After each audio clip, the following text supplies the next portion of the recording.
Chapter 96 new skill ice चैन। विपिन थोड़ा हांफ रहा था और उसके शरीर पर कुछ हल्की चोटें भी थी।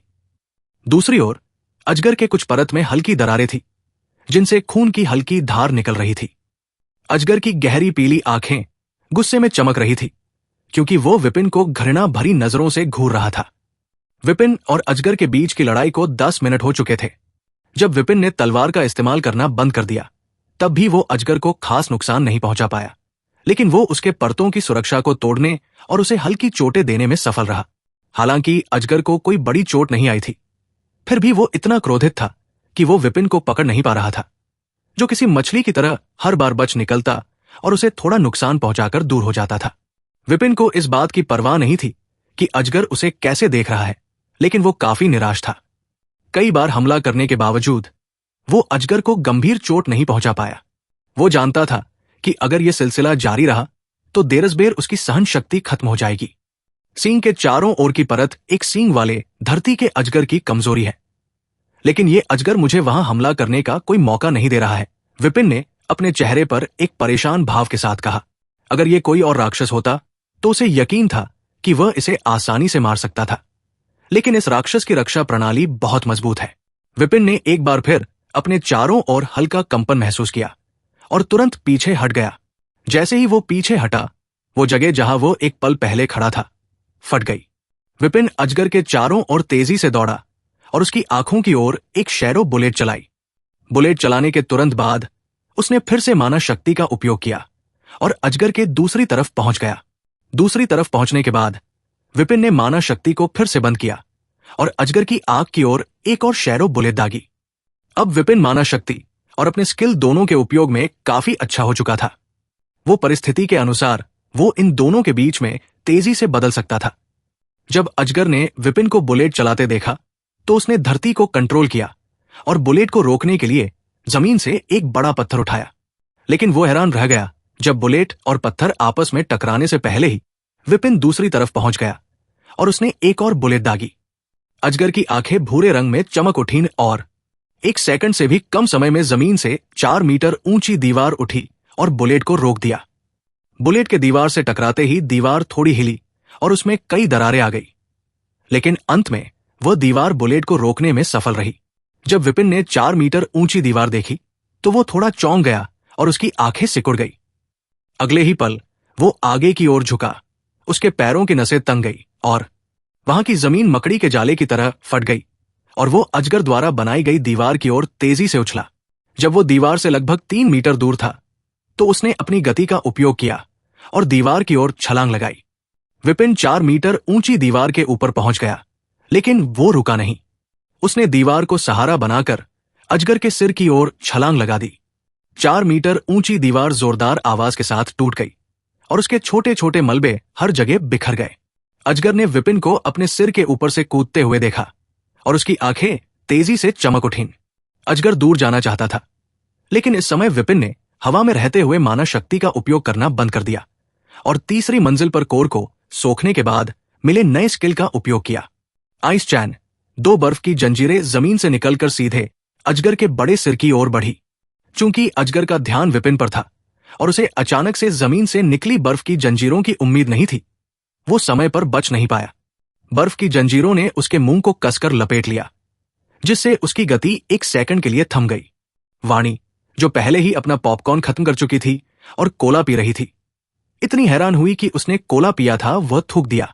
ये क्या बकवास है, उसने शक भरी आंखों से कहा। उसके पास बर्फ की भी ताकत है।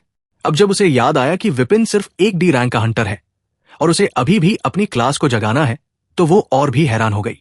जिन लोगों की क्लास जागृत नहीं होती उनके पास 1 या कभी कभी 2 ही स्किल होते हैं, लेकिन यहां उसने विपिन को अपनी क्लास जगाने से पहले ही 3 से अधिक स्किल का उपयोग करते देखा है। अब उसे संदेह होने लगा कि क्या वह सच में C+ रैंक का हंटर है या नहीं। 1 डी रैंक के हंटर होने के बावजूद भी विपिन के पास इतने सारे स्किल कैसे हो सकते हैं। विपिन जानता था कि वाणी उसे आइस चैन का उपयोग करते हुए देखकर शक करेगी, लेकिन उसे इसकी ज्यादा परवाह नहीं थी। बर्फ की जंजीरों के कारण जब विपिन अजगर के सिर की ओर कूदा तो अजगर वहां से हिल नहीं पाया। विपिन सीधे उसके सिर के ऊपर उतरा और उसके सींग को कसकर पकड़ लिया। अजगर गुस्से में फुफकारने लगा और उसे बांधे रखने वाली बर्फ की जंजीरें टूट गई। विपिन ने जंजीरों की परवाह नहीं की और एक बार फिर माना शक्ति का उपयोग किया। उसने अपनी मुट्ठी उठाई और सींग के पास उस कमजोर हिस्से पर मारा जहां की परत दूसरी जगह की तरह कमजोर थी। जैसे ही विपिन का मुक्का अजगर के सींग के पास लगा, अजगर दर्द से फुफकार उठा। जब विपिन ने अपने हमले का असर देखा तो उसकी भौहें चढ़ गई, क्योंकि भले ही वो जगह बाकी जगह से कमजोर थी, फिर भी वो उस परत को तोड़ने में सफल नहीं हुआ। अचानक उसने देखा कि अजगर के सिर का सींग भूरे रंग में चमकने लगा और उसने महसूस किया कि उसके शरीर के सारे बाल खड़े हो गए हैं। विपिन जानता था कि अगर उसने ये मौका नहीं उठाया तो वो फिर से इस अजगर से नहीं निपट पाएगा। इसलिए अंत में उसने अपने दांत कस लिए और 100% तक माना शक्ति का इस्तेमाल किया। चैप्टर 97 अजगर की मौत। विपिन के शरीर से हल्की नीली रोशनी फूट पड़ी क्योंकि उसने 100% तक माना शक्ति का इस्तेमाल किया था। ये नीली रोशनी उसकी मुट्ठी के चारों ओर इकट्ठा हो गई और बिना समय बर्बाद किए उसने अपनी मुट्ठी सीधे अजगर के बड़े सिर पर मार दी। अजगर का बड़ा सिर जमीन पर गिर गया और उसके चारों ओर मकड़ी के जाले के आकार की दरारें फैल गई। अजगर का सींग, जो पहले भूरे रंग में चमक रहा था, अब साधारण हो गया। धरती का अजगर दर्द से तड़प उठा और उसका शरीर जोर जोर से हिलने लगा। जिस जगह पर विपिन ने हमला किया था, वहां के अजगर के शरीर की परत फटने की कगार पर थी। विपिन ने अपने दांत भींच लिए जब उसने एक बार फिर से पूरे शरीर में दर्द महसूस किया, क्योंकि उसने 100% माना शक्ति का उपयोग किया था। उसने अजगर के सींग को एक हाथ से पकड़ लिया ताकि वो उसके सिर से नीचे न गिरा सके। टूटे हुई परत को देखकर विपिन ने फिर से अपनी मुट्ठी उठाई और अजगर के सिर पर एक और मुक्का मारा।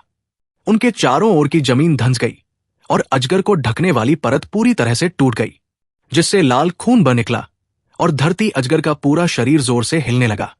विपिन ने परत के टूटने का फायदा उठाया और तुरंत माना शक्ति का इस्तेमाल बंद कर दिया। उसकी चारों ओर की हल्की नीली आभा गायब हो गई। हालांकि उसके पूरे शरीर में दर्द हो रहा था, लेकिन उसने इसे नजरअंदाज करते हुए अपने दांत भींच लिए। टूटे हुए परत के पीछे अजगर का मांस देखकर उसकी आंखें चमक उठीं। विपिन ने अपना हाथ बढ़ाया और उसकी ब्लैंक व्हाइट स्वार्ड की तलवार उसके शैडो स्पेस से बाहर आ गई। उसने अपनी तलवार को माना में लपेटा और उसे अजगर के सिर में घुसा दिया। अजगर के दर्द से फुफकारने पर लाल खून और तेजी से बहने लगा। मौत को इतने करीब आते देख उसकी आंखों में पागलपन की झलक दिखाई दी और उसने अपना सिर उठाने की कोशिश की। जब विपिन ने देखा कि अजगर सिर उठाने की कोशिश कर रहा है, तो उसने इसे नजरअंदाज कर फिर से 100% माना शक्ति का इस्तेमाल किया। विपिन ने अपने दर्द को नजरअंदाज किया और फिर से अपनी मुट्ठी उठाई। जहां विपिन ने तलवार मारी थी, वहां से अजगर के खुले मुंह से खून तेजी से बहने लगा। विपिन ने तलवार वापस खींच ली और माना शक्ति का इस्तेमाल बंद कर दिया। एक बार फिर उसने तलवार उठाई और फिर से अजगर के सिर पर वार किया। अजगर की आंखों की रोशनी कमजोर पड़ने लगी और खून तेजी से बहने लगा। अचानक अजगर गुस्से में फुफकार उठा और मुट्ठी के आकार के 2 पत्थर हवा में उठकर गोलियों की तरह विपिन की ओर चले पड़े। विपिन को उम्मीद नहीं थी कि इस हालत में भी अजगर उस पर हमला करेगा, जिससे वो चौंक गया। पत्थरों को आते देख उसे एहसास हुआ कि वो इस हमले से बच नहीं पाएगा और शैडो बुलेट का इस्तेमाल करने का समय भी नहीं था। आइस चैन। एक बार फिर उसने बर्फ की जंजीरों का उपयोग किया, जो जमीन से निकलकर पत्थरों से टकरा गई। हालांकि उसने जल्दी से बर्फ की जंजीरों का उपयोग किया था, लेकिन वो उन्हें बनाने में बहुत अधिक माना का उपयोग नहीं कर पाया। नतीजतन जैसे ही बर्फ की जंजीरें पत्थरों से टकराईं, वे कांच की तरह टूट गई और बर्फ के कण हर दिशा में बिखर गए। भले ही बर्फ की जंजीरें पत्थरों को पूरी तरह नहीं रोक पाईं, लेकिन उन्होंने उनकी गति काफी कम कर दी थी। विपिन ने आखिरी समय में माना शक्ति का इस्तेमाल किया, जिससे एक पत्थर उसके बाएं हाथ पर और दूसरा उसके सीने पर लगा। विपिन दर्द से करा उठा जब पत्थर उसके सीने पर लगा। 100% माना शक्ति का उपयोग करने के कारण उसका शरीर पहले से ही दर्द से टूट रहा था। उसके मुंह के कोने से खून की हल्की धार बहने लगी और वो खुद को इस अजगर को कोसने से रोक नहीं पाया। विपिन ने देखा कि इस हमले के बाद अजगर का शरीर अब कम हिल रहा था। उसके सिर से निकलता खून चारों ओर एक छोटा सा तालाब बना चुका था। विपिन ने एक बार फिर अपनी तलवार निकाली और उसे अजगर के सिर में घूम दिया, जिससे खून और तेजी से बहने लगा, जिससे पूरी जमीन लाल हो गई। अजगर का शरीर हिलना बंद हो गया और उसकी आंखों की रोशनी मंद पड़ गई। विपिन बहुत ज्यादा थक चुका था और माना शक्ति का उपयोग करने के कारण उसका पूरा शरीर दर्द से टूट रहा था। उसने कांपते हुए हाथों से अपनी तलवार वापस खींची और अजगर के सिर से नीचे उतर आया।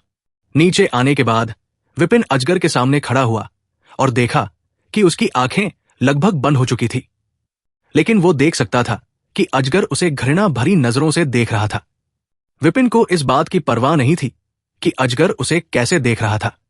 उसने अपनी एक उंगली उसकी ओर उठाई और उसकी उंगली पर एक शैडो टाइप बुलेट बनी, जिसे उसने अजगर की आंख में दागा। क्योंकि उसकी आंख असुरक्षित थी, इसलिए बुलेट सीधे उसकी आंख को भेदते हुए उसके दिमाग को बर्बाद कर दिया। अजगर की जीवन शक्ति तुरंत खत्म हो गई। जब विपिन ने देखा कि अजगर आखिरकार मर चुका है, तो उसने राहत की सांस ली और अपने शरीर को आराम दिया। जैसे ही उसने आराम किया, उसे पूरे शरीर में तेज दर्द महसूस हुआ और वो लगभग जमीन पर गिर पड़ा। मैंने सोचा था कि अपने शरीर को मजबूत करने से पहले 100% माना शक्ति का उपयोग नहीं करूंगा, लेकिन इस डंजन में मुझे इसे 2 बार इस्तेमाल करना पड़ा। विपिन ने खुद को कोसा और एक हीलिंग पोशन निकाली। पोशन पीते समय उसने तालाब के बीच बने मंच को देखा और उम्मीद की कि उसे जो चीजें मिलेंगी वे उसे निराश नहीं करेंगी। हीलिंग पोशन पीने के बाद उसने वाणी की ओर देखा, जो कोला पीते हुए उसकी ओर आ रही थी। उसे यह देखकर झटका लगा, लेकिन न तो इसलिए कि वो कोला पी रही थी, बल्कि इसलिए कि इससे पहले जब उसने वाणी से कुछ मांगा था तो उसने कहा था कि उसने कोई बेकार चीज नहीं लाई है। लेकिन अब वाणी के 3D चश्मा और कोला को देखकर विपिन खुद को उसे कोसने से रोक नहीं पाया। उसे याद आया कि कैसे उसने अपने मसाला ऑर्डर्स को चारे के रूप में इस्तेमाल किया था, और अब उसके शरीर के साथ साथ उसका दिल भी दुख रहा था। चैप्टर 98 बी रैंक की इनविजिबल रिंग। वाणी, जो विपिन को बर्फ की जंजीरों का इस्तेमाल करते देख कोला खांसकर बाहर निकाल चुकी थी, फिर से अपना मुंह पोंछा बैठ गई। बैठने के बाद उसने फिर से कोला पीना शुरू किया, लेकिन जैसे ही उसने फिर से कोला पिया, विपिन के शरीर से हल्की नीली रोशनी निकलने लगी। ये क्या हो रहा है? वाणी खुद को रोक नहीं पाई और विपिन की आभा के अचानक बहुत शक्तिशाली महसूस होने के बाद फिर से कोला थूक दिया, जो C+ रैंक के हंटर से भी ज्यादा मजबूत लग रहा था। उसका मुंह बार बार खुलता और बंद होता रहा, लेकिन वो कुछ बोल नहीं पाई। वो विपिन के बर्फ की जंजीरों के स्किल से अभी तक उबरी भी नहीं थी, और अब उसकी ताकत अचानक C+ रैंक से भी ऊपर बढ़ गई थी। क्या यह आदमी सच में D रैंक का हंटर है? वाणी ने सोचा, और उसे याद आया कि उसे आइस हार्ट फ्लावर की क्यों जरूरत है। भले ही मेरा शरीर पूरी तरह से जागृत हो जाए, मुझे नहीं लगता कि मैं D रैंक का हंटर होते हुए C+ रैंक से आगे बढ़ पाऊंगी। वाणी के पास भी एक अनोखी फिजिक है, जिसे आइस रीपर फिजिक कहा जाता है। यह फिजिक उसके आइस टाइप के स्किल की ताकत को बढ़ाती है और उसे जल्दी से अपनी क्षमताओं को ठीक करने में मदद करती है। इसकी वजह से वो दूसरों से तेजी से आगे बढ़ सकती है। इसके अलावा जब वो आइस रीपर फिजिक की शक्ति का इस्तेमाल करती है, तो उसकी ताकत काफी बढ़ जाती है और वो अपने से ऊपर के लेवल के हंटर से भी मुकाबला कर सकती है, जैसे उसने 4थी मंजिल पर यति के खिलाफ इसका इस्तेमाल किया था। इस शक्ति के कारण वो C+ रैंक होने के बावजूद B रैंक के हंटर की ताकत तक पहुंच सकती है, लेकिन क्योंकि उसकी फिजिक पूरी तरह से जागृत नहीं है, इसलिए जब भी वह इसे लंबे समय तक इस्तेमाल करती है, उसे बुरा असर झेलना पड़ता है। वाणी हमेशा सोचती थी कि उसकी फिजिक बहुत शानदार है और इसे एक अच्छे लेवल का फिजिक माना जा सकता है, लेकिन विपिन को देखने के बाद, जो अभी तक B रैंक तक नहीं पहुंचा था, लेकिन D रैंक होते हुए भी C+ रैंक से ऊपर जाने में सक्षम था, उसे एक बड़ा झटका लगा। ऐसा लग रहा है जैसे मैं नकली C+ रैंक की हंटर हूं, जिसका शरीर नकली लेवल का है। वाणी उदास हो गई, क्योंकि उसे नहीं पता था कि क्या सोचना चाहिए। उसने एक जोरदार धमाका सुना और सदमे से बाहर आकर सामने देखा कि लगभग मर चुका अजगर अपनी आखिरी सांसें ले रहा था। उसने एक गहरी सांस ली, फिर उसने अपने हाथ में पकड़ी कोला की कैन को देखा और उसे फिर से पीना शुरू कर दिया। दुनिया बहुत ठंडी है और इस ठंडी कोला से ही उसे थोड़ी राहत मिलेगी। कुछ सेकंड बाद विपिन ने अजगर को मार डाला और वाणी ने अपनी कुर्सी को स्टोरेज रिंग में रख लिया। वो बची हुई कोला पीते हुए विपिन की ओर बढ़ी, लेकिन उसने देखा कि जब विपिन उसकी ओर देख रहा था तो उसका मुंह थोड़ा हिल रहा था। हालांकि उसने कुछ नहीं कहा, लेकिन उसे लगा कि वो उसे कोस रहा है। वाणी ने इसे नजरअंदाज कर दिया और तालाब के बीच बने प्लेटफॉर्म ओर देखने लगी। जब उसने आइस हार्ट फ्लावर के फूल देखा, जो उसके शरीर को पूरी तरह से जागृत करने में मदद कर सकते थे, तो उसकी आंखों में थोड़ी में चमक आ गई और उसका खोया हुआ आत्मविश्वास फिर से लौट आया। हो सकता है कि पूरी तरह से जागृत होने के बाद मेरी नकली अच्छे लेवल की फिजिक असली अच्छे लेवल की फिजिक बन जाए। वाणी ने सोचा और अपना सिर हिला दिया। क्या हमें जाकर देखना चाहिए कि वे चीजें क्या हैं? वाणी ने पूछा, क्योंकि उसने देखा कि विपिन का चेहरा पीला पड़ गया था और उसके हाथ भी समय समय पर कांप रहे थे। विपिन ने थोड़ी देर सोचा और फिर सिर हिला दिया। हालांकि उसके पूरे शरीर में दर्द था, लेकिन वो पहले ये देखना चाहता था कि उस लड़ाई के बाद उसे क्या मिला है। विपिन और वाणी तालाब की ओर चले पड़े और वाणी को हैरानी हुई कि मात्र तालाब के पास खड़े होने से ही उसे थोड़ी ठंड लग रही थी। उसकी मौजूदा ताकत के साथ ठंडे पानी की वजह से ठंड लगना काफी अजीब था। उसने तालाब में खिले 2 फूलों को देखा और अनुमान लगाया कि ये ही इस साधारण रूप से ठंडे पानी का यही कारण है। वाणी सबसे पहले आगे बढ़ी और जैसे ही उसने पानी पर कदम रखा, उसके पैरों से एक हल्का नीला कोहरा निकला, जिसने ठंडे पानी को बर्फ में बदल दिया। विपिन, जो सोच रहा था कि उसे ठंडे पानी में तैरना होगा, वाणी की ओर देखा और खुशी खुशी उसके पीछे चला गया। जैसे जैसे वे प्लेटफॉर्म के करीब आते गए, हवा और ठंडी होती गई। आधे रास्ते में वाणी ने पानी को जमाने की अपनी शक्ति का इस्तेमाल करना बंद कर दिया, क्योंकि वो पहले से ही जम चुका था। प्लेटफॉर्म पर पहुंचने के बाद वाणी ने सीधे वहां नहीं गई, बल्कि दाई और खिल रहे आइस हार्ट फ्लावर की ओर चल दी। विपिन ने कुछ नहीं कहा, क्योंकि पहले ही वे तय कर चुके थे कि वाणी एक फूल अपने लिए लेगी। विपिन ने दूसरे फूल को देखा और कुछ देर सोचने के बाद वो पहले प्लेटफॉर्म पर रखी अंगूठी की ओर बढ़ गया। वाणी आइस हार्ट फ्लावर के फूल के पास पहुंची और हालांकि वो बर्फ की शक्ति का इस्तेमाल करती है, फिर भी उसके पूरे शरीर में ठंड महसूस हो रही थी। फूल एक साधारण गुलाब के आकार का था, जिसमें 4 हल्के नीले रंग की पत्तियां थी और 4 पत्तियों के बीच में दिल के आकार का बीज तैर रहा था, जो चारों ओर ठंडी आभा फैला रहा था। वाणी ने अपनी स्टोरेज रिंग से एक काला बॉक्स निकाला, जिस पर कुछ रून उकेरे हुए थे। उसने सावधानी से फूल को तोड़ने के लिए हाथ बढ़ाया और जैसे ही उसका हाथ फूल को छूता है, वह जमने लगता है। वाणी के चेहरे पर कोई भाव नहीं आया जब उसका हाथ जमने लगा और उसने धीरे से छोटे फूल को तोड़ लिया। जैसे ही फूल तोड़ा गया, उससे एक बर्फीली आभा निकली, जिसने आसपास के वातावरण को और भी ठंडा कर दिया। वाणी ने महसूस किया कि उसका हाथ जम रहा है और जल्दी से फूल को काले बॉक्स में रख दिया। जैसे ही उसने फूल को बॉक्स में रखा और उसे बंद किया, बर्फीली आभा गायब हो गई और उसने राहत की सांस ली। अब मैं अपने शरीर को पूरी तरह से जगा पाऊंगी, वाणी ने सोचा और विपिन की ओर देखा, जो काली अंगूठी के सामने खड़ा था। प्लेटफॉर्म पर चढ़ने के बाद विपिन तैरती हुई अंगूठी की ओर बढ़ा और हाथ बढ़ाकर देखने लगा कि ये क्या है। Invisible ring B rank, chapter 99, जानकारी का गोला। इनविजिबल रिंग बी रैंक, ये अंगूठी अंधेरे और पत्थरों की परछाई से बनी है। इसका असर आपको अदृश्य करना है, जिससे आप भी रैंक से नीचे के किसी भी व्यक्ति से अपनी उपस्थिति को छिपा सकते हैं। इसके अलावा ये अंगूठी अंधेरे और शैडो से जुड़े स्किल की ताकत को थोड़ा बढ़ा देती है। आप इसे पहनकर दिन में एक बार फुल इनविजिबल नाम के स्किल का उपयोग कर सकते हैं। फुल इनविजिबल, इस स्किल को सक्रिय करने के बाद बी रैंक से नीचे का कोई भी व्यक्ति आपको 1 मिनट तक नहीं देख पाएगा। विपिन ने अंगूठी की जानकारी पढ़ी और यह जानकर हैरान रह गया कि इसे पहनने से वो भी रैंक से नीचे के किसी भी व्यक्ति से अपनी उपस्थिति छिपा सकता है। इस अंगूठी की मदद से मैं जंगल में राक्षसों का शिकार और भी बेहतर तरीके से कर पाऊंगा, विपिन ने सोचा और बहुत खुश हो गया। उसे अपने मोनार्च और प्राइम कोर को आगे बढ़ाने के लिए बहुत सारे सी रैंक के कोर की जरूरत थी, इसलिए वो कुछ समय बाद जंगल में जाकर सी रैंक के राक्षसों का शिकार करने का सोच रहा था। इस अंगूठी की मदद से C+ रैंक के राक्षसों को मारना और भी आसान हो जाएगा। वो C+ रैंक के राक्षस से अपनी आभा पूरी तरह छिपा सकता है। जब तक राक्षस उसे सीधे देख न ले, तब तक वे उसकी उपस्थिति महसूस नहीं कर पाएंगे। अंगूठी न सिर्फ उसे छिपाने में मदद करेगी, बल्कि शैडो और अंधेरे से जुड़े स्किल को भी और ताकत देगी। इसकी वजह से उसके शैडो वॉक और डायमेंशनल शैडो बुलेट जैसे स्किल और अधिक शक्तिशाली हो जाएंगे। साथ ही 1 मिनट के लिए पूरी तरह अदृश्य होने वाली स्किल भी बहुत उपयोगी होगा, खासकर अगर वो जंगल में C+ रैंक के राक्षसों के एक बड़े समूह से घिर जाए। इस स्किल का उपयोग कर वो आसानी से किसी भी C+ रैंक के राक्षस से बच सकता है। ये अंगूठी एकदम परफेक्ट है, विपिन ने सोचा और ये सोचकर हंस पड़ा कि इस अंगूठी की मदद से वो किसी भी C+ रैंक के हंटर को आसानी से खत्म कर सकता है। जानकारी पढ़ने के बाद विपिन ने अंगूठी पहन ली, लेकिन जब उसने अंगूठी पहनी तो उसे कुछ भी अलग महसूस नहीं हुआ। जब विपिन को कुछ भी महसूस नहीं हुआ तो उसने भौहें उठाई और सोचा कि शायद अंगूठी काम नहीं कर रही है। लेकिन वाणी, जो फूल लेने के बाद उसकी ओर आ रही थी, चौंक गई जब उसने अचानक महसूस किया कि विपिन की आभा पूरी तरह से गायब हो गई है। अगर वो उसे अपनी आंखों से नहीं देख रही होती तो वो समझ नहीं पाती कि वो वहां है।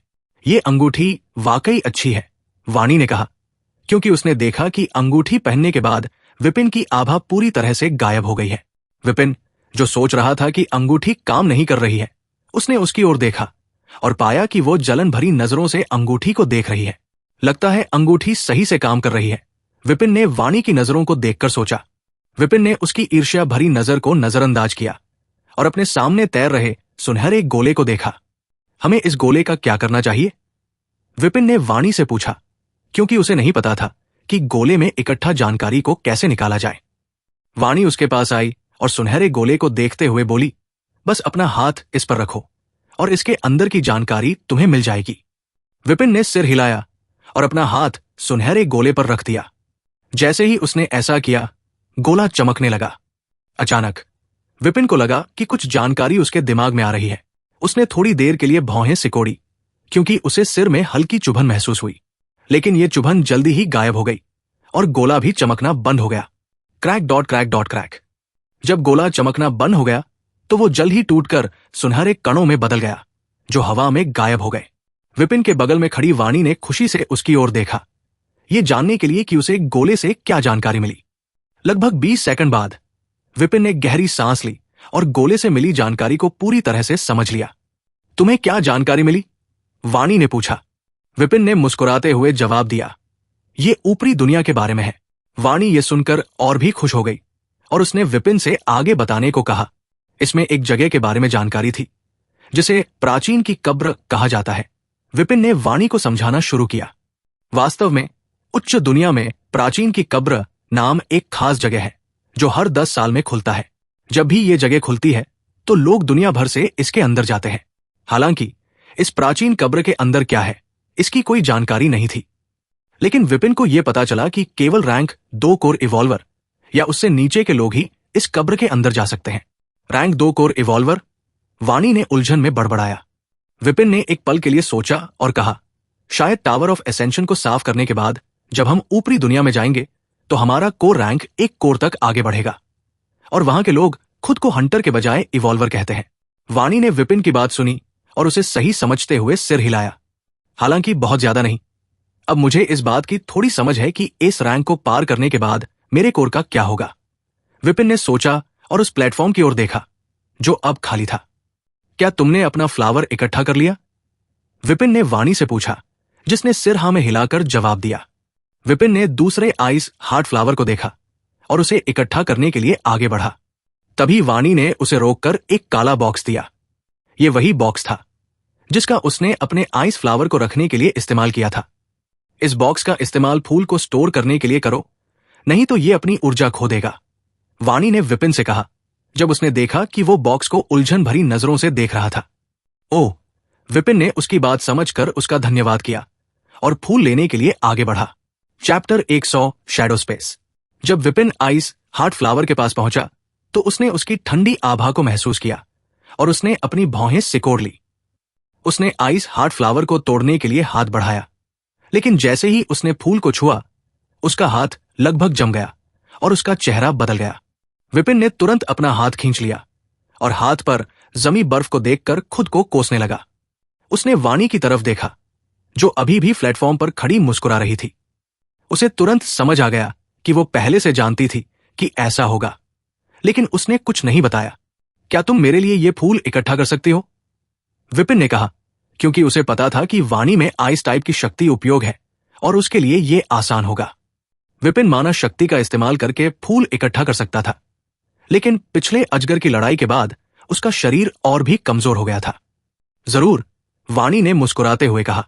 विपिन उसकी हां सुनकर हैरान रह गया, क्योंकि उसे उम्मीद नहीं थी कि वो इतनी आसानी से मान जाएगी। वाणी विपिन के पास आई और ब्लैक बॉक्स लेकर उसके लिए फ्लावर इकट्ठा किया। वैसे क्या तुम इस फूल को बेचने की योजना बना रहे हो? फ्लावर इकट्ठा करने के बाद वाणी ने पूछा। हाँ, विपिन ने स्वीकार किया, क्योंकि वो सच में इस फूल को बेचने की योजना बना रहा था। आइस हार्ट फ्लावर बहुत खास था, लेकिन उसे इसकी जरूरत नहीं थी। यह फूल काफी दुर्लभ है, मुझे अच्छी रकम मिलनी चाहिए, विपिन ने सोचा और इसे बेचने के बाद मिलने वाले पैसे के बारे में थोड़ा खुश हो गया। तो तुम इसे मुझे क्यों नहीं बेचते? वाणी ने पूछा जब उसने सुना कि विपिन फूल बेचने की योजना बना रहा है। विपिन ने एक पल सोचा और फिर पूछा, तुम इसके लिए कितना देने को तैयार हो? वाणी ने सीधा जवाब देने के बजाय पूछा, तुम कितना चाहते हो? विपिन ने कहा, मुझे नहीं पता, मुझे इस तरह की चीजों की कीमत के बारे में ज्यादा जानकारी नहीं है। चलो डंजन से निकलने के बाद इस पर बात करते हैं।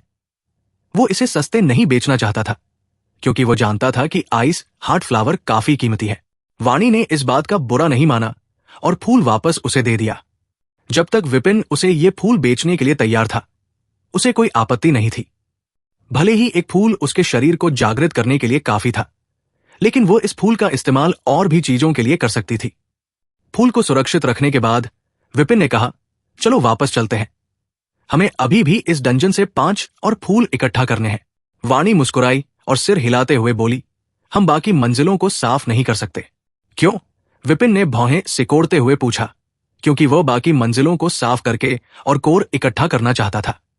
खास रूप से 6ठी से 10वीं मंजिल पर उन्हें C+ रैंक के राक्षसों का सामना करना पड़ेगा, जिससे वो अच्छे कोर इकट्ठा कर सकता था। अब जब उसके पास इनविजिबल रिंग थी, तो वो और भी ज्यादा आत्मविश्वास महसूस कर रहा था। वाणी जवाब देने ही वाली थी, क्योंकि तभी विपिन ने कुछ महसूस किया और उसका चेहरा बदल गया। वाणी ने भी ये महसूस किया और मुस्कुराते हुए कहा, हम यहां से टेलीपोर्ट हो रहे हैं। जैसे ही उसने ये कहा, दोनों सफेद रोशनी से घिर गए और अगले ही पल खंडहर से गायब हो गए। आइस वर्ल्ड डंजन के बाहर एक सफेद चमक के साथ अचानक 2 लोग बाहर दिखाई दिए। विपिन ने देखा कि उन्हें डंजन से बाहर टेलीपोर्ट कर दिया गया था और उसने हैरान होते हुए चारों ओर देखा। कुछ ही पल पहले वो C+ रैंक के कोर इकट्ठा करने के बारे में सोच रहा था और अब वो डंजन के बाहर थे। उसके लिए ये सब अचानक और अजीब था। विपिन ने वाणी की ओर सवाल भरी नजर से देखा, लेकिन वो समझ नहीं पाया कि अचानक ये सब कैसे हुआ। वाणी ने उसके चेहरे पर उलझन देखी और समझाते हुए कहा, डंजन में खंडहरों को साफ करने के बाद आपको वहां से टेलीपोर्ट कर दिया जाता है, ठीक वैसे ही जैसे आप आखिरी मंजिल को साफ करने के बाद टेलीपोर्ट होते हैं। ये कहने के बाद उसने आइस वर्ल्ड के पोर्टल की ओर देखा। पहले के मुकाबले अब पोर्टल की रोशनी काफी फीकी थी और उससे निकलने वाली ऊर्जा भी कमजोर हो गई थी। जैसे हर बार जब हम डंजन को साफ करते हैं, हमें फिर से इसके अंदर जाने से पहले कुछ समय तक इंतजार करना पड़ता है, वैसे अब हमें 1 महीने तक इंतजार करना होगा। वाणी की बात सुनकर विपिन को समझ आ गया और उसने सहमति में सिर हिलाया। उसने फीके पोर्टल को देखा और निराश होकर आह भरी। ये कोर इकट्ठा करने का एक अच्छा मौका था, लेकिन अब टेलीपोर्ट होने के कारण वो और कोर नहीं इकट्ठ कर पाएगा। हालांकि जब उसे खंडहर से मिली चीजें याद आई, तो उसका मूड फिर से ठीक हो गया। मुझे जंगल से C रैंक के कोर इकट्ठा करने का मौका मिल सकता है। इनविजिबल रिंग की मदद से यह मेरे लिए मुश्किल नहीं होगा, विपिन ने सोचा और गहरी सांस ली। फिर अचानक उसे कुछ याद आया और उसने वाणी से पूछा, उस खंडहर का क्या होगा? क्या वह भी फिर से बन जाएगा? वाणी ने सिर हिलाया और जवाब दिया, नहीं, डंजन की जमीन के अलावा सब कुछ फिर से ठीक हो जाएगा। खंडहर साफ होने के बाद फिर से नया नहीं बनता। अब जब हमने वहां से सब कुछ ले लिया है, तो वहां कुछ भी नया नहीं होगा। विपिन को यह सुनकर अफसोस हुआ कि खंडहर में फिर से कुछ भी नहीं मिलेगा और उसने आह भरी। वो सोचने लगा कि 1 महीने बाद जब डंजन फिर से खुलेगी, तो वो वाणी के साथ फिर से इसके अंदर जाएगा। तभी उसे कुछ याद आया और उम्मीद के साथ उसने अपने शैडो स्पेस में देखा। उसका दिल तेजी से धड़कने लगा और जब उसने आखिरकार अपने स्पेस में देखा, तो उसकी आंखें चमक उठीं। आइस ट्रोल का शरीर अभी भी उसके शैडो स्पेस के अंदर था। चैप्टर 101 अनजान आदमी। विपिन ने जब अपने शैडो स्टोरेज में आइस ट्रोल की लाश देखी, तो उसकी खुशी का ठिकाना नहीं रहा और वो वाणी के सामने जोर से हंसने लगा। अब मैं राक्षसों के शरीर को डंजन से बाहर ला सकता हूं, विपिन ने सोचा और तुरंत उन डंजनस की तलाश करने का फैसला किया, जहां उसे आइस ट्रोल जैसे दुर्लभ राक्षस मिल सके। वो उनके शरीर को डंजन से बाहर लाकर बेचकर अधिक पैसे कमाना चाहता था। विपिन ने पोर्टल को देखा और सोचा कि क्या डंजन में कोई समस्या हो सकती है, क्योंकि उसने आइस ट्रोल का शरीर बाहर लाया है। लेकिन उसने जल्द ही इस पर सोचना बंद कर दिया, क्योंकि ये उसकी समस्या नहीं थी। वाणी ने विपिन को अचानक खुश देखकर संदेह भरे लहजे में पूछा, डंजन से बाहर टेलीपोर्ट होने के बाद भी तुम इतने खुश क्यों हो? विपिन उसके सवाल से चौंका, लेकिन फिर उसने सोचा कि शायद डंजन में कुछ गड़बड़ हो सकती है, क्योंकि उसने आइस ट्रोल का शरीर बाहर लाया है। लेकिन उसने इसे अपनी समस्या नहीं समझा और मुस्कुराते हुए जवाब दिया, मैं बस आइस हार्ट फ्लावर की कीमत के बारे में सोच रहा था। विपिन की बात सुनकर वाणी का चेहरा गंभीर हो गया। उसे उसके लालची स्वभाव की याद आई और वो समझ गई कि जब वो उससे फूल खरीदेगी तो विपिन उसे ठगने की कोशिश करेगा। चलो बाहर चलते हैं, वाणी ने चिढ़कर कहा और पोर्टल रूम से बाहर निकलने लगी। विपिन वाणी का गंभीर चेहरा देखकर खुश हो गया। पहले जब उसने अपने संसाधनों का उपयोग किया था तो वो उसे मामूली बात लग रही थी, लेकिन अब वो उसे सही तरीके से इस्तेमाल करना चाहता था। जब विपिन और वाणी बाहर आए तो उन्होंने देखा कि पोर्टल रूम का गार्ड अमर सच में सो रहा था। वो कुर्सी पर बैठा था और उसका सिर आराम से डेस्क पर रखा हुआ था। वाणी ने उसे सोते हुए देखा तो उसके चेहरे पर गुस्से का भाव आ गया। विपिन को सोते हुए अमर की कोई परवाह नहीं थी, वो बस उसे प्रसन्न भाव से देखता रहा। वाणी अमर की ओर चली और उसे जगाने के लिए एक खास तरीके का उपयोग करने ही वाली थी कि अचानक उसके भाव बदल गए। उसने जल्दी से उसकी नब्ज जांची और उसके चेहरे पर चिंता की लकीरें उभर आई। विपिन ने जब उसके भाव में बदलाव देखा तो उसे लगा कि कुछ गड़बड़ है और उसने पूछा, क्या हुआ? वो मर चुका है, वाणी ने चारों ओर देखते हुए ठंडी आवाज में कहा। विपिन हक्का बक्का रह गया और उसने गार्ड के मरे शरीर को हैरानी से देखा। वाणी के ठंडे भाव से चारों ओर देखने के तरीके से विपिन को समझ में आ गया कि कुछ गड़बड़ है। अमर एक C+ रैंक का हंटर था, इसलिए बिना किसी कारण उसकी मौत असंभव थी।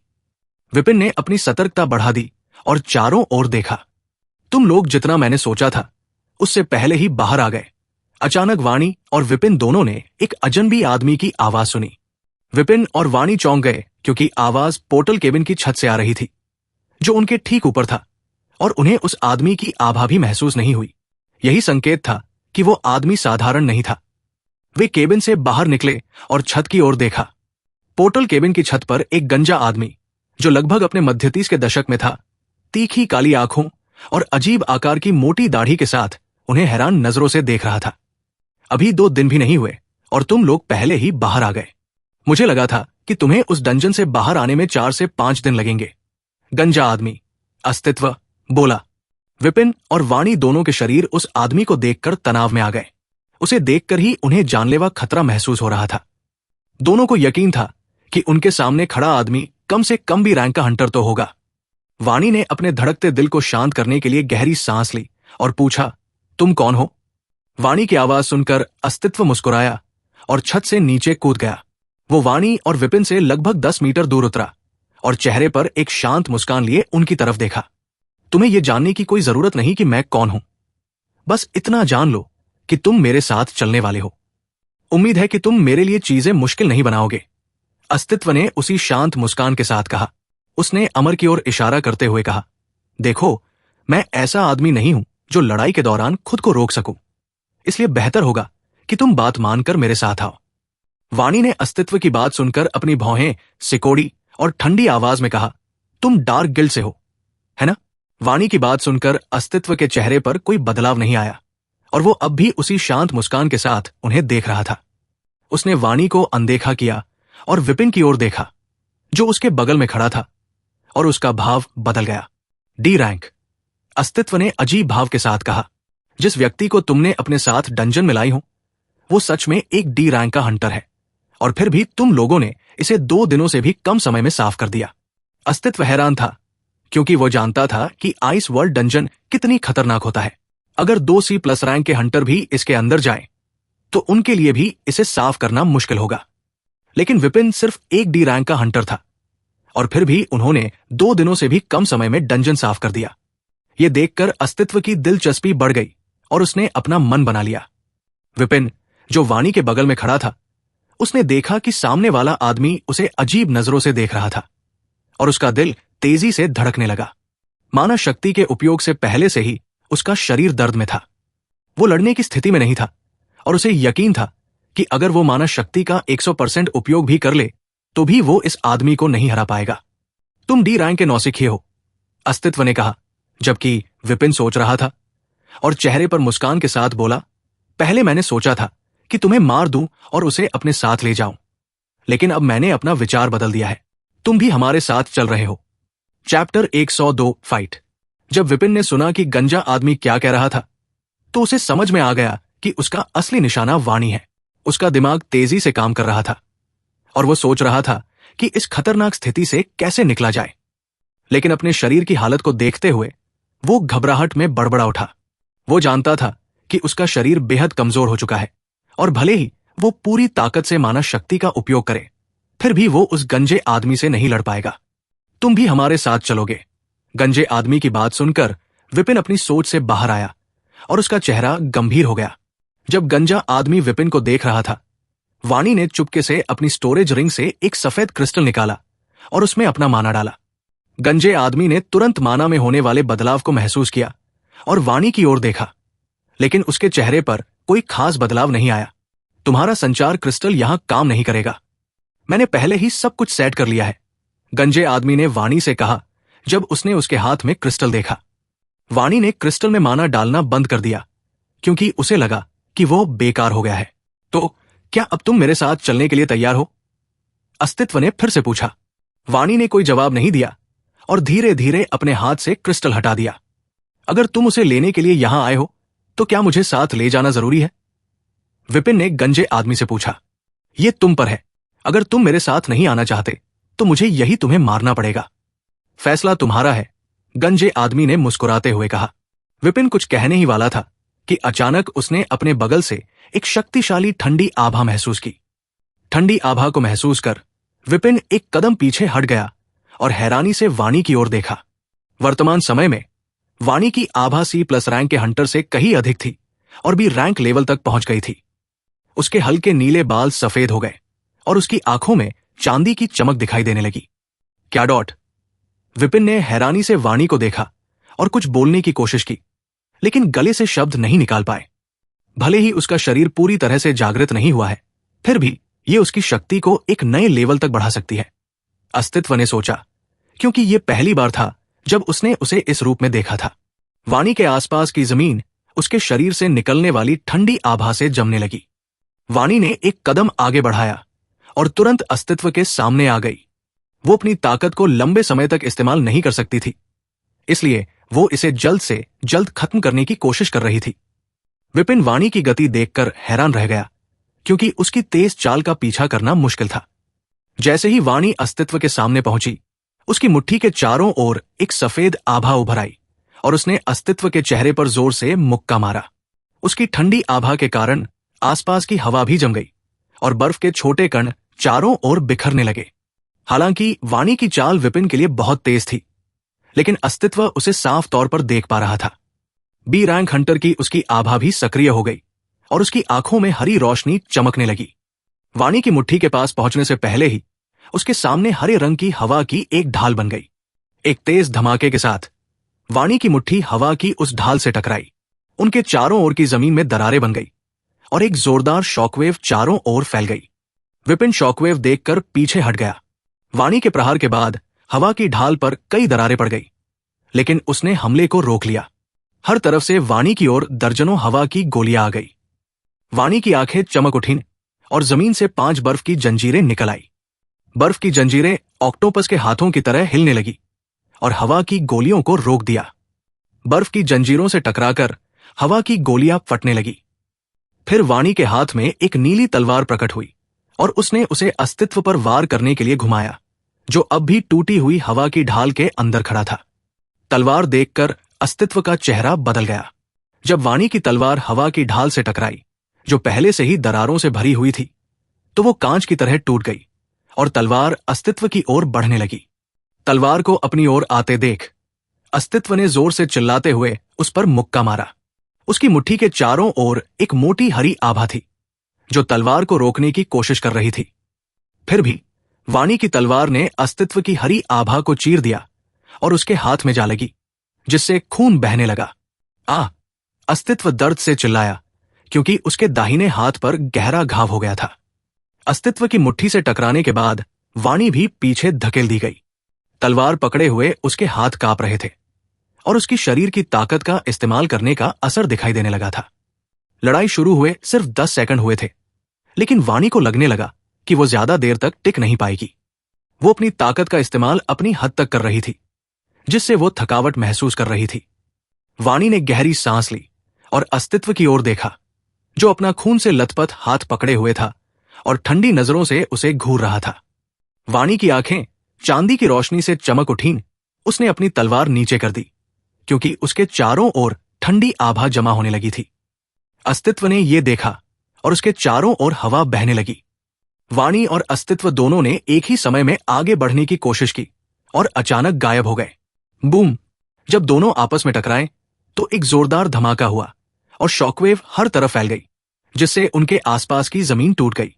अस्तित्व ने एक बार फिर हवा की कई गोलियां बनाई, लेकिन इस बार वाणी ने अपनी तेजी से उन्हें चकमा देने की कोशिश की। उसकी आंखें चांदी की रोशनी से चमक रही थी और उसके चारों ओर ठंडी आभा और भी ज्यादा मजबूत हो रही थी। चकमा देते समय वाणी का कंधा एक गोली से छू गया और वहां से खून बहने लगा, लेकिन वाणी ने अपने दांत भींचे और अपनी ठंडी आभा इकट्ठा करना जारी रखा। जब अस्तित्व ने देखा कि कैसे आसपास का माहौल ठंडा हो रहा है, तो उसे कुछ गलत महसूस हुआ और उसने पीछे हटने का फैसला किया, लेकिन बहुत देर हो चुकी है। लेकिन जैसे ही वो पीछे हटने वाला था, वाणी की ठंडी आवाज गूंजी और अगले ही पल उसके शरीर से एक बेहद ठंडी आभा फूट पड़ी। Ice freeze! वाणी ने चिल्लाया और अस्तित्व का शरीर धीरे धीरे बर्फ में जमने लगा। ये देखकर वो दंग रह गया और वो बर्फ से बाहर निकलने की कोशिश करने लगा, लेकिन उसने पाया कि वो कुछ भी करने के बावजूद बर्फ से बाहर नहीं निकल पा रहा था। वाणी ने अपनी सारी ताकत लगा दी और उसका चेहरा थोड़ा पीला पड़ गया। उसके मुंह से खून निकलने लगा, लेकिन वो रुकी नहीं और सिर्फ 3 सेकंड के भीतर कार्लोस बर्फ के एक ब्लॉक के अंदर पूरी तरह से बंद हो गया। चैप्टर 103 राक्षस रूप। वाणी ने थकी हुई सांस लेते हुए जमे हुए अस्तित्व को देखा। वो जानती थी कि अस्तित्व अभी भी जिंदा है और जल्द ही बाहर आ जाएगा। ये जानते हुए कि वो अस्तित्व को मार नहीं सकती, वाणी ने उसे थोड़ी देर के लिए रोकने के लिए अपनी पूरी ताकत का इस्तेमाल करने का फैसला किया, ताकि वो भाग सके। उसने मुड़कर देखा और उसे विपिन दिखाई दिया, जो लगभग 100 मीटर दूर खड़ा था। वाणी का चेहरा पीला पड़ चुका था और उसके मुंह के किनारे से खून की हल्की धार बह रही थी। उसने अपनी बची हुई ताकत जुटाई और विपिन की ओर दौड़ पड़ी। वो लगभग 1 मिनट तक बाहर नहीं आ पाएगा, चलो यहां से निकलते हैं, वाणी ने जल्दी से विपिन के पास पहुंचकर कहा और वे दोनों बाहर निकलने की ओर भागे। विपिन ने वाणी की ओर देखा और देखा कि उसका चेहरा पीला हो गया है और भागते समय उसका शरीर भी कांप रहा है। वो उसकी मदद करना चाहता था, लेकिन पहले माना शक्ति का इस्तेमाल करने के बाद उसका शरीर भी कमजोर स्थिति में था, इसलिए वो कुछ नहीं कर सका। वे मुश्किल से 50 मीटर ही दौड़े थे कि अचानक उन्हें किसी जानवर की भयानक दहाड़ सुनाई दी। वाणी और विपिन दोनों के चेहरे पर चिंता के भाव आ गए और वे भागते हुए पीछे मुड़कर देखने लगे।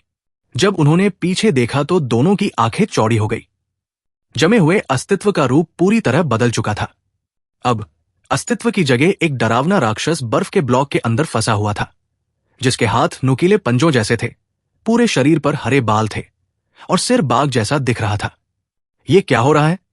विपिन ने चौंकते हुए पूछ। वाणी भी जमे हुए उस राक्षस को देख रही थी और भागते हुए रुक नहीं। भागते समय वाणी और विपिन दोनों ने देखा कि बर्फ के ब्लॉक पर कई दरारें दिखाई देने लगी हैं, जिसमें वो राक्षस बंद था। दरारें देखकर वाणी हैरान रह गई, क्योंकि उसे यकीन था कि वो बर्फ का ब्लॉक कम से कम 1 मिनट तक उसे रोकने में सफल रहेगा। लेकिन 5 सेकंड भी नहीं बीते थे कि बर्फ टूटने लगी। तुमने कहा था कि वो कम से कम 1 मिनट तक नहीं निकल पाएगा, है ना? विपिन ने तेजी से दौड़ते हुए पूछा। वाणी ने भी अपनी पूरी ताकत लगाकर दौड़ते हुए कहा, मुझे यकीन था कि मेरी क्षमता बीरांग के हंटर को कम से कम 1 मिनट तक रोक सकती है। वाणी की बात सुनकर विपिन ने अपनी चिंता को छिपाते हुए पूछा, तो इसका मतलब है कि वो अब और भी ताकतवर हो गया है ना? वाणी ने गंभीर स्वर में कहा, मुझे नहीं पता उसने क्या किया, लेकिन अब वो निश्चित रूप से बीरांग से ज्यादा शक्तिशाली हो गया है।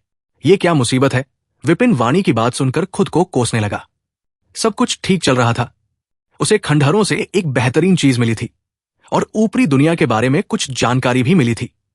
उसने ये भी पता लगा लिया था कि वो अब राक्षसों के शरीर को डंजन से बाहर निकाल सकता है और अच्छा पैसा कमा सकता है। 1 मिनट पहले तक वो सोच रहा था कि सब कुछ सही दिशा में जा रहा है। फिर अचानक ये सब क्यों हो गया? हे भगवान, मैं तो सिर्फ डी रैंक का हंटर हूं। मैं खुद को ऐसी स्थिति में कैसे फंसा सकता हूं जहां एक मानव जैसा राक्षस मुझे खत्म करना चाहता है?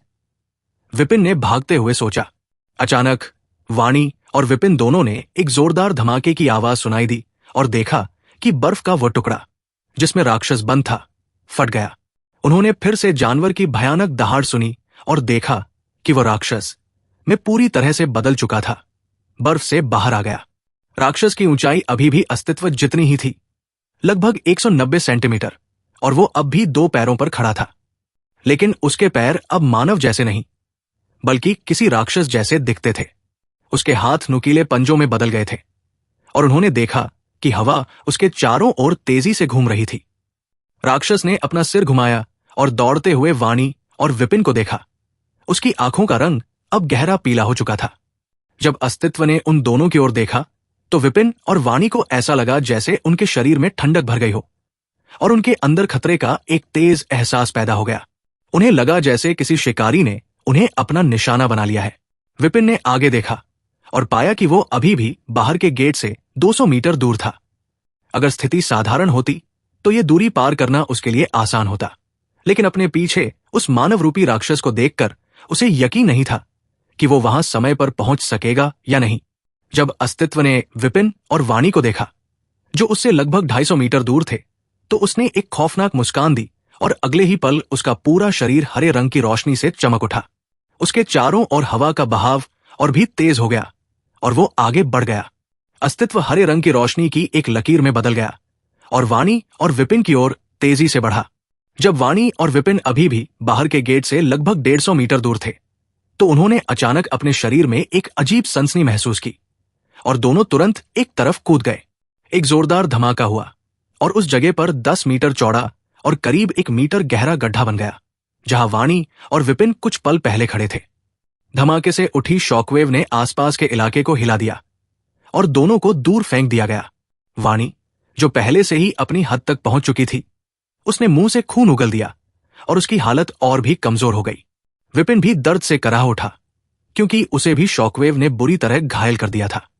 विपिन ने अपने चेहरे पर दर्द की लकीरें लिए हुए अस्तित्व को देखा, जो हरे रंग की आभा से घिरा हुआ था और उनके पास खड़ा था। अस्तित्व के चेहरे पर एक खौफनाक मुस्कान थी और वो उन्हें शिकारी की निगाहों से देख रहा था। उसने वाणी की ओर देखा, जो अभी भी जमीन पर पड़ी थी और बेहद कमजोर दिख रही थी। मैं तुम्हें अपने साथ वापस ले जाने का सोच रहा था, अस्तित्व ने विपिन से एक भयानक आवाज में कहा, लेकिन इस लड़की ने मुझे इस रूप में बदलने के लिए मजबूर किया। अब इस रूप में बदलने के बाद मैं अपनी खून की प्यास को काबू में नहीं रख सकता। चूंकि मुझे इसे जिंदा रखना है और मैं इसे मार नहीं सकता, तो अपनी प्यास बुझाने के लिए मुझे तुम्हें ही मारना पड़ेगा। अगर तुम्हें किसी को दोष देना है तो इसे इस रूप में बदलने के लिए मजबूर करने का दोष दो, अस्तित्व ने कहा और विपिन को घूरते हुए जानलेवा नजर डाली। जब विपिन ने अस्तित्व की बात सुनी तो उसने एक पल के लिए अपनी आंखें बंद कर ली और गहरी सांस ली। जब उसने अपनी आंखें फिर से खोली तो उनमें दृढ़ संकल्प था। उसने अपना हाथ उठाया और अस्तित्व की ओर अपनी बिच की उंगली दिखाते हुए कहा, भाड़ में जाओ। चैप्टर 104 एक बार खेल खत्म। भाड़ में जाओ, विपिन ने अस्तित्व से कहा जब उसने सुना कि वह उसे मारना चाहता है।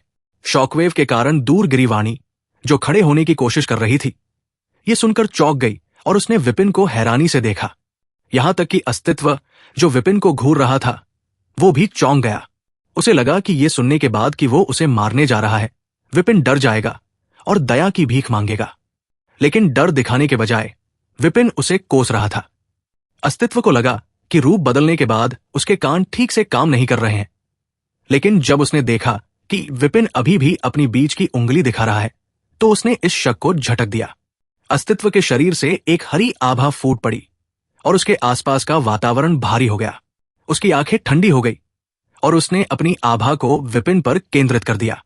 विपिन ने अपने चारों ओर एक भारी दबाव महसूस किया, जिससे उसको सांस लेना मुश्किल हो गया। उसने अपना शरीर हिलाने की कोशिश की, लेकिन उसे अपना शरीर हिलाना भी मुश्किल लग रहा था। ऐसा लगता है कि तुम पहले से ही अपनी किस्मत स्वीकार कर चुके हो, अस्तित्व ने विपिन की आंखों में दृढ़ता देखकर कहा। तुम यही मरोगे। जब विपिन ने अस्तित्व की बात सुनी तो वो फिर से उसे कोसना चाहता था। बेशक उसने अपनी किस्मत या किसी भी चीज को स्वीकार नहीं किया था। वो सिर्फ दृढ़ निश्चय दिख रहा था, क्योंकि वो जानता था कि उसे आगे क्या करना है। वो समझता था कि उसकी मौजूदा स्थिति में ऐसा कुछ करना बेहद खतरनाक होगा, लेकिन उसके पास कोई और मौका नहीं था। अगर मैं इसका इस्तेमाल नहीं करता तो यहां से जिंदा निकलने का कोई मौका नहीं है, विपिन ने सोचा, और उसकी ब्लैंक व्हाइट स्वार्ड उसके शैडो स्पेस से बाहर आ गई। जब अस्तित्व ने विपिन को तलवार निकालते देखा तो उसके जानवर जैसे चेहरे पर एक उपहास भरी मुस्कान आ गई। क्या तुम मुझसे लड़ने की सोच रहे हो? अस्तित्व ने हंसते हुए पूछा। वाणी ने भी विपिन को उलझन भरी नजर से देखा। उसे पता था कि यह सब उसकी वजह से हो रहा है। उसने अपनी शक्ति को फिर से इस्तेमाल करने की कोशिश की, लेकिन जैसे ही उसने कोशिश की, उसका चेहरा और भी पीला पड़ गया और वो खून की खांसी करने लगी। विपिन ने उसे तिरछी नजर से देखा और यह देखकर हैरान रह गया कि वो खड़े होने की कोशिश करते हुए खून की खांसी कर रही थी। उसकी हालत देखकर विपिन ने उसे अनदेखा कर दिया और अस्तित्व पर ध्यान दिया। क्या तुम अपना जन्मदिन मना रहे हो? तुम्हें मुझे मारना नहीं है तो क्यों बेवजह खड़े होकर हंस रहे हो? विपिन ने पूछा, जब उसने देखा कि अस्तित्व उसके तलवार निकालने के बाद से ही हंस रहा था। तुम मरने के लिए बहुत उतावले हो, है ना? अस्तित्व ने कहा और उसके चारों ओर हरी हवा घूमने लगी। बहुत बुरा कि मैं तुम्हें जल्दी मरने नहीं दूंगा। मैं तुम्हें बहुत धीमी और दर्दनाक मौत दूंगा, ताकि तुम्हें मुझे कोसने का पछतावा हो। यह कहने के बाद अस्तित्व एक कदम आगे बढ़ा और तुरंत विपिन के सामने आ गया। वो इतना तेज था कि विपिन उसे आते हुए देख भी नहीं पाया। विपिन का शरीर अचानक ठंडा हो गया और उसे पहले कभी ऐसा खतरा महसूस नहीं हुआ था। उसका पूरा शरीर जैसे जम गया था और वो अपनी उंगली भी नहीं हिला पा रहा था।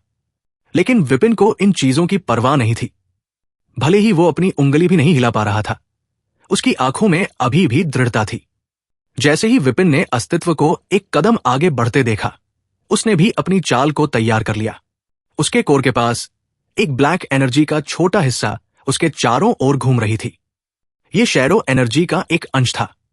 विपिन को नहीं पता था कि इस स्थिति में इसका उपयोग करने से क्या होगा, लेकिन उसके पास कोई रास्ता नहीं था। इसलिए उसने जोखिम उठाने का फैसला किया, क्योंकि विपिन को पता था कि शैडो एनर्जी का उपयोग न करने पर उसकी मौत निश्चित है। इसलिए उसने इसका उपयोग करने का फैसला किया, भले ही उसे यकीन नहीं था कि वो अपनी मौजूदा स्थिति में इसका सामना कर भी पाएगा या नहीं। अगर उसका शरीर साधारण स्थिति में होता तो विपिन को पूरा भरोसा था कि वो शैडो का इस्तेमाल करने के बाद भी बच सकता था। लेकिन पहले से माना शक्ति का उपयोग करने से उसका शरीर कमजोर हो चुका था और अब वो सही हालत में नहीं था। फिर भी विपिन ने दृढ़ संकल्प दिखाया और शैडो एनर्जी की एक हिस्से ने उसके कोर के चारों ओर घूमना बंद कर दिया। अगले ही पल वो एनर्जी उसके कोर के अंदर चली गई, जिससे उसका कोर तेजी से घूमने लगा और एक काली ऊर्जा उसके पूरे शरीर में फैल गई। जैसे ही अस्तित्व ने अपने पंजे से विपिन के चेहरे पर वार करने के लिए हाथ बढ़ाया, उसके चेहरे पर एक क्रूर मुस्कान थी। कमजोर हो चुकी वाणी अस्तित्व की हरकतों का पीछा भी नहीं कर पा रही थी और उसने उसे विपिन पर वार करते देखा। उसकी पीली शक्ल पर खौफ साफ दिख रहा था। लेकिन जब अस्तित्व का पंजा विपिन के चेहरे से कुछ सेंटीमीटर दूर था, विपिन के शरीर से एक भयानक काली आभा फूट पड़ी। वाणी और अस्तित्व दोनों ही ये देख हैरान रह गए और उनके चेहरे पर खौफ का भाव छा गया। उनकी आत्मा तक कांप उठी। विपिन का शरीर अब काली आभा से ढक गया था और उससे छोड़ा गया दबाव इतना अधिक था कि अस्तित्व, जो उसके पास ही खड़ा था, सांस भी नहीं ले पा रहा था। अस्तित्व ने पीछे हटने की कोशिश की, लेकिन पाया कि विपिन ने उसके पंजे को कसकर पकड़ लिया था। अस्तित्व ने विपिन की ओर देखा और उसकी पूरी तरह से काली आंखों में देखा। उसे ऐसा लगा जैसे कोई उसे गहरे अंधकार में खींच रहा है। जब विपिन ने शैडो एनर्जी का उपयोग किया तो उसे पहले का दर्द गायब हो गया और उसके अंदर असीम शक्ति की धारा महसूस हुई। विपिन अब आसानी से अस्तित्व की हरकतें देख सकता था। उसने अपना हाथ बढ़ाया और अस्तित्व का हाथ पकड़ लिया, जो उसके चेहरे की ओर आ रहा था। हालांकि विपिन को पता था कि यह शक्ति ज्यादा देर तक नहीं टिकेगी, इसलिए अस्तित्व का हाथ पकड़ते ही उसने अपनी तलवार घुमाई। अस्तित्व विपिन की काली आंखों को देखकर ठिठक गया, लेकिन उसका सिर उसके शरीर से अलग होने से पहले वो कुछ नहीं कर सका। चैप्टर 105 संचार क्रिस्टल। जब विपिन ने अस्तित्व को मारा तो उसने कोई भाव नहीं दिखाया, क्योंकि उसे महसूस हो रहा था कि उसके शरीर की ताकत खत्म हो रही है। उसे पता था कि जैसे ही शैडो एनर्जी का असर खत्म होगा, उसे फिर से पिछली बार की तरह भयानक दर्द महसूस होगा।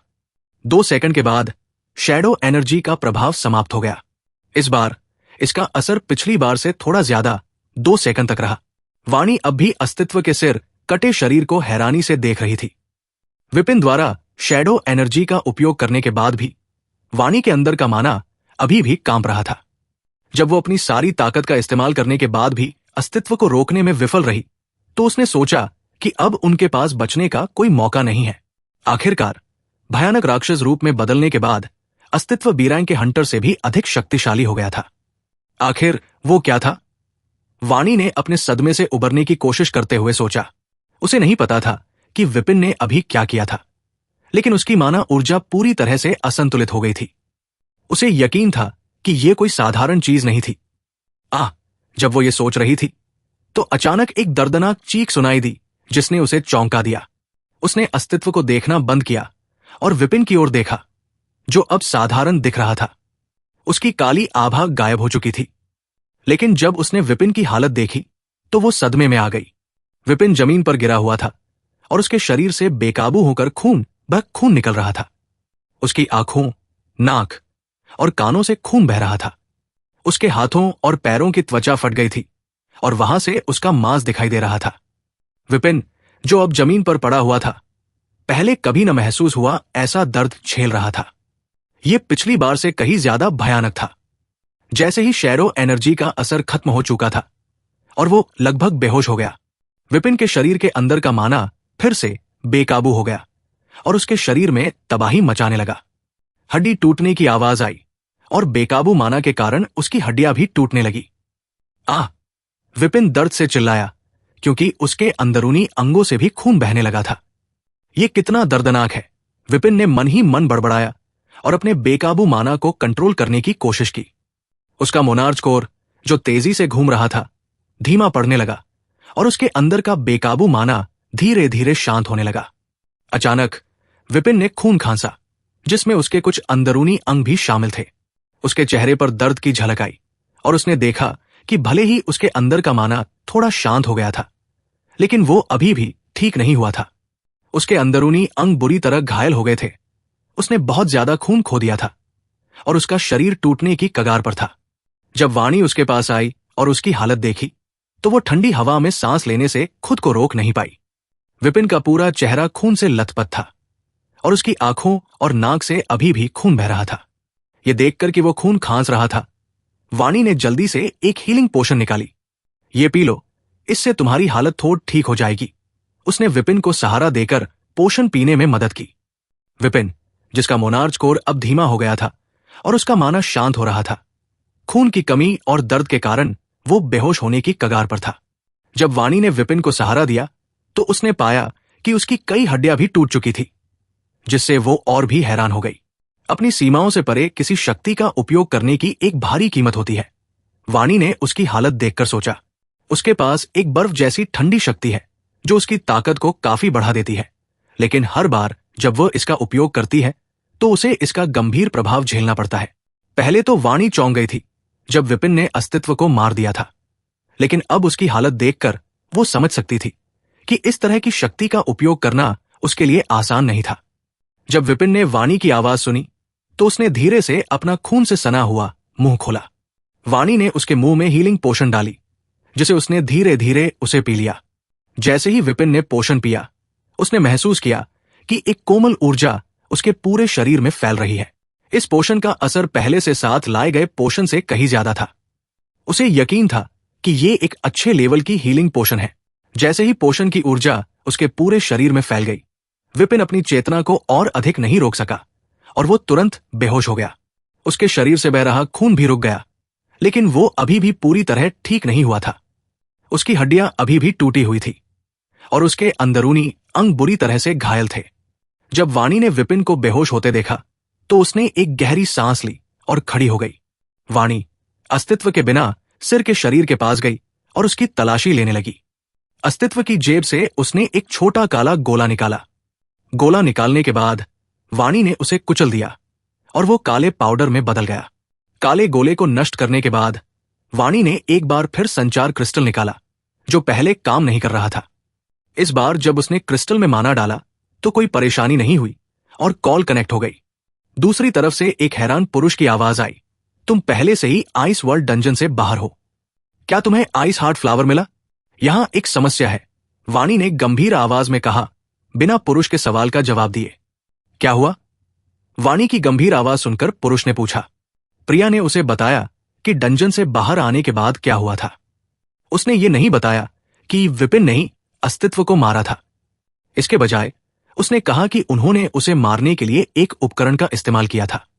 वाणी जानती थी कि अगर दूसरों को पता चल गया कि विपिन, जो केवल डी रैंक का हंटर है, बी प्लस रैंक के हंटर को मार सकता है, तो ये उसके लिए खतरनाक हो सकता है।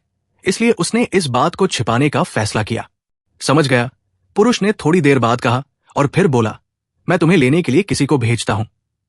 ठीक है, वाणी ने कहा और संचार क्रिस्टल बंद कर दिया।